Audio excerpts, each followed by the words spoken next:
नमस्कार.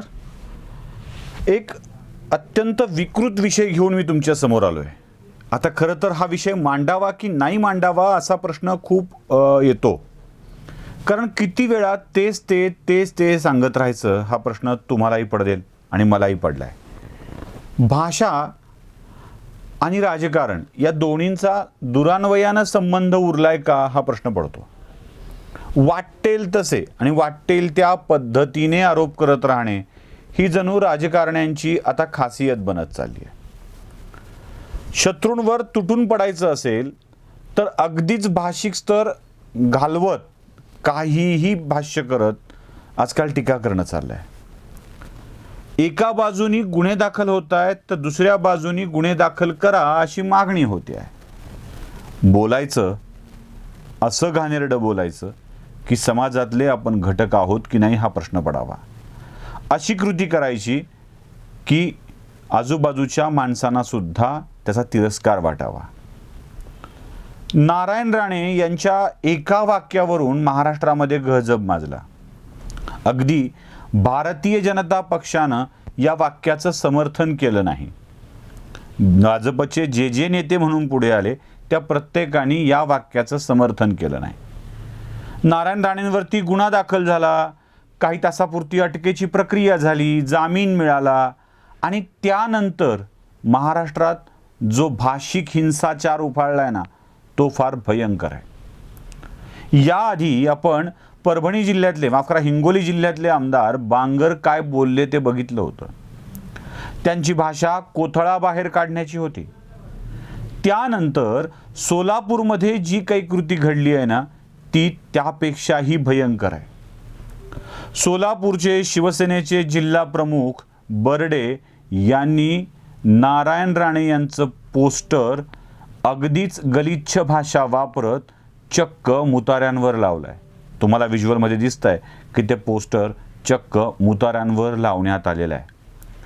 नारायण राणे यांच्या नावाचा केलेला अपभ्रंश किंवा तो लिहिलेलं नाव हे सुद्धा वाईट आहे. असा उल्लेख समाज माध्यमातून आणि माध्यमातून सातत्यानं होत आलेला आहे, पण तो थेट सार्वजनिक ठिकाणी जबाबदार व्यक्ती मात्र करताना दिसत नव्हती. आता नारायण राणेंचा असा उल्लेख शिवसेनेच्या जिल्हा प्रमुखांनी पोस्टर लावून केलाय.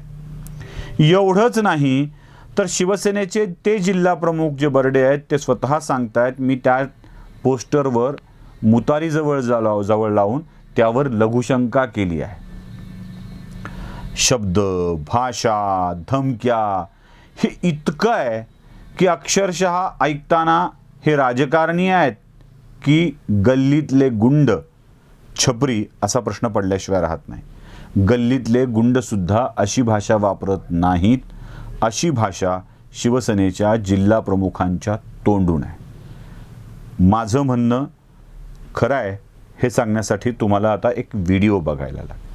नारायण राणे उर्फ नार्या एक राजकारणातला त्यांनी त्याची 2 पोरं ही खान किडे आहेत. ज्या बाळासाहेब ठाकरे यांनी नारायण राणेला कोंबडी चोराला एका ऑफिसमध्ये शिपाई म्हणून काम करत होता त्या नारायणला महाराष्ट्राचा मुख्यमंत्री केलं. त्या बाळासाहेब ठाकरेंच्या हा विरोधात गेला, हा काँग्रेसमध्ये गेला. काँग्रेसमध्ये गेल्यानंतर सोनिया गांधीच्या विरोधात बोलला. आता भारतीय जनता पार्टीमध्ये गेलेला आहे आणि आज आमचे पक्षप्रमुखाच्या बद्दल त्यांनी जे वक्तव्य केले उद्धवसाहेब ठाकरे आमचे दैवत आहे फार लांब आहे. तुझ्या दोन्ही पोराच्या असेल तर महाराष्ट्र, मुंबई, सिंधुदुर्ग सोड, तू सोलापूर जिल्ह्यात तुझी पोरं येऊ देत.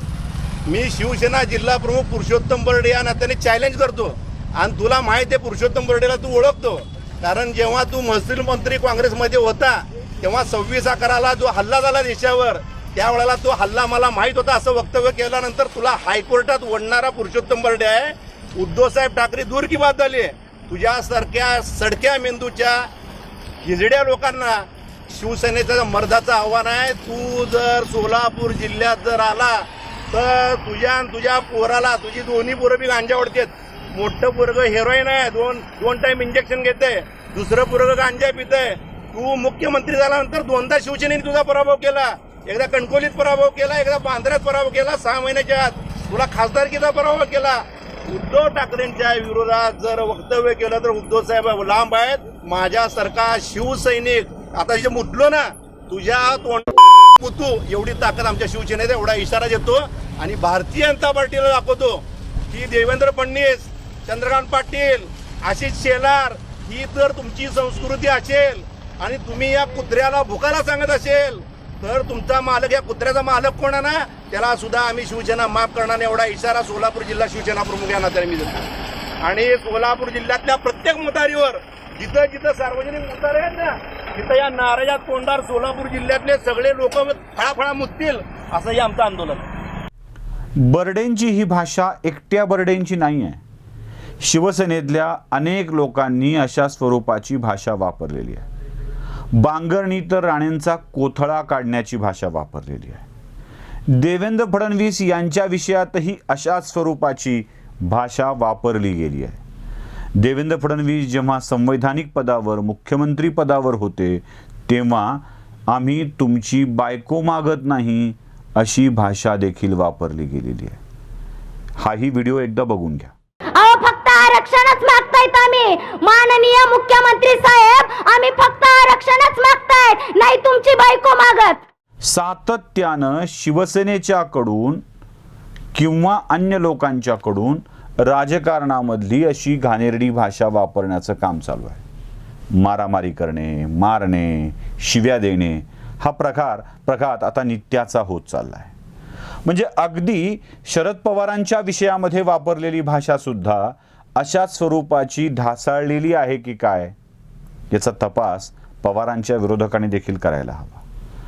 पण पवारांच्या विरोधात अमुक भाषा वापरली किंवा मुख्यमंत्र्यांच्या विरोधामध्ये कानाखालची भाषा वापरली म्हणून अत्यंत सुमार, असभ्य, असंस्कृत शब्दात पुन्हा पुन्हा व्यक्त होत राहणं हे कुठल्या संस्कारात बसलं, कुठल्या कायद्यात बसतं?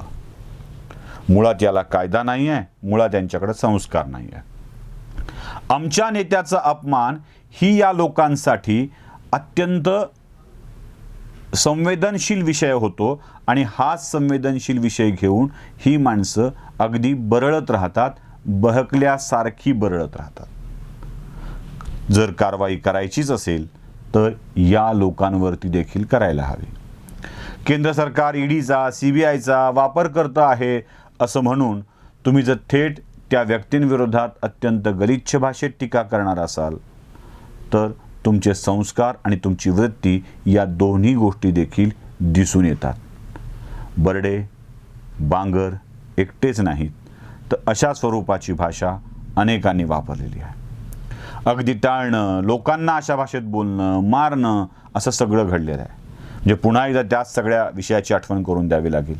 अंबादास दानवेंनी रिक्षावाल्याला मारलं होतं, अंबादास दानवेंनी लाथेनी, बुटाणी मारलेलं होतं, मुख्यमंत्र्यांनी जोड्यानं मारू असं म्हटलेलं होतं. ही सगळी विधानं बघितल्यावर महाराष्ट्राच्या राजकारणाचा स्तर ढासाळतो आहे, घसरलेला आहे. ढासाळतो आहे वगैरे आता हे सगळं फार सॉफिस्टिकेटेड बोलणं झालं. घसरलेलं आहे, ढासाळलेलं आहे आणि या स्तराला आता पुन्हा नव्यानं उभं करण्यासाठी महाराष्ट्रातल्या मराठी माणसांनाच पुढे यावं लागेल. तो येणार आहे की नाही हाच खरा प्रश्न आहे. व्हिडिओ आवडला असेल तर लाईक, शेअर, सबस्क्राईब करायला विसरू नका. बेल आयकॉन नक्की दाबा. धन्यवाद.